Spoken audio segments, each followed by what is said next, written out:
Forgot your Apple account password? Don't worry. It's easy to reset it using your iPhone or another trusted Apple device that's already signed in to your Apple account. Here's how. In Settings, tap your name. Then tap Sign In and Security and tap Change Password.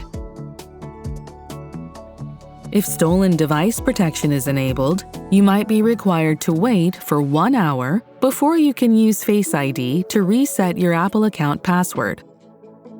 When you're ready, enter your device passcode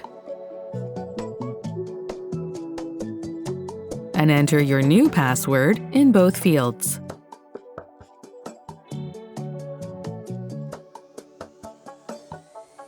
Tap Continue, and when prompted, choose whether to sign out other devices that are using your Apple account.